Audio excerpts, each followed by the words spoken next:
Hi guys, welcome back to my channel Teja చిన్ని official. ఇదైతే game నేను చిన్నప్పుడు ఆడాను గైస్. అసలు నాకు ఈ గేమ్ అంటే చాలా ఇష్టం. ఫేవరెట్ గేమ్ ఏంటంటే ఖోఖో అండ్ ఈ పల్లి గేమ్ అని చెప్తానమాట. అక్కడ పిల్లలు ఆడుతుంటే అక్క రా అక్క అంటే నేను కూడా వెళ్ళి వాళ్ళ దాంట్లో జాయిన్ అయ్యాను అనమాట. చాలా హ్యాపీ అనిపించింది వాళ్ళతో ఆడడము. అండ్ ఇంకా ఏంటంటే ఇది 4 స్టోన్స్ తీసేసుకొని నార్మల్గా డిస్ట్రిబ్యూట్ చేయాలి. ఒక్కొక్క హౌస్కి డిస్ట్రిబ్యూట్ చేశాక లాస్ట్ ఫైనల్గా ఎవరింటికి వెళ్ళాలి అనేసి అడిగాక వాళ్ళు నార్మల్గా ఎవరింట్లో పెళ్ళి అనేసి అడుగుతారనమాట.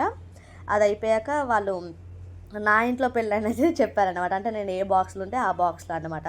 సో అందరు నా దగ్గరకు వచ్చేస్తారు. నా దగ్గర నుంచి మళ్ళీ ఎవరింట్లోకి వాళ్ళు డిస్ట్రిబ్యూట్ అయిపోవాలన్నమాట. అండ్ ఈ గేమ్ ఆడడం నాకైతే చాలా ఇష్టం గైస్. మీరు ఎప్పుడైనా ఆడి ఉంటే కమెంట్ చేయండి. అండ్ ఇది అసలు గేమ్ ఆడడమేమో కానీ ఈ గేమ్ ఆడాక నాకైతే లెగ్స్ అయితే చాలా పెయిన్ వచ్చాయి గైస్. ఎందుకంటే అటు ఉరకాలి ఇటు ఉరకాలి, రన్ చేయడం అంటే కంటిన్యూస్గా అసలు వేరే లెవెల్ అండ్ మస్తు హ్యాపీనెస్ ఉండే అన్నమాట నాకు. ఇంకా మా సింబా గారిని అక్కడ కట్టేసి అయితే కూర్చున్నాం అనమాట. ఈ వీడియో మీకు నచ్చినట్లయితే లైక్ చేయండి, షేర్ చేయండి, కమెంట్ చేయండి.